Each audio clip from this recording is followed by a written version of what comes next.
कृष्णस्नेह kitchen मराठीमध्ये आपलं खूप खूप स्वागत आहे। आज आपण बनवणार आहोत जरासं वेगळं पण टेस्टी चटपटीत मसाला छास। चला तर मग याची रेसिपी पाहूया। एक मिक्सरचं भांडं घ्यायचं आहे, त्यामध्ये 10 ते 12 पुदिन्याची पाने घालून घ्यायची आहे। एक छोटा तुकडा आल्याचा घालून घ्यायचा आहे। एक हिरवी मिरची घालायची आहे। थोडीशी कोथिंबीर घालायची आहे।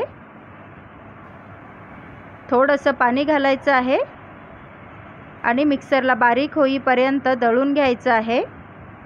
त्यानंतर एक मोठं भांडं घ्यायचं आहे, त्यामध्ये मिक्सरला दळून घेतलेला मसाला घालायचा आहे। यामध्ये 1 कप दही घालून घ्यायचं आहे। 1 कप दह्यासाठी 1 कप पाणी घालायचं आहे।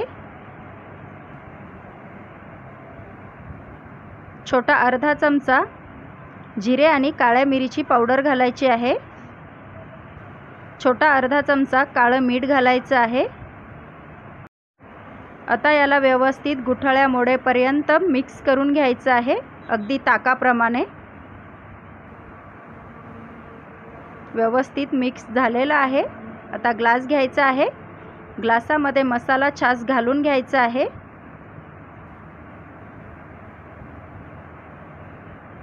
वरच्या बाजूने गार्निशिंगसाठी मी 2-3 पुदिन्याची पाने घालून घेतलेली आहेत।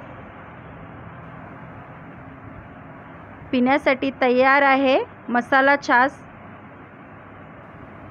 रेसिपी आवडल्यास लाईक आणि सबस्क्राईब करायला विसरू नका।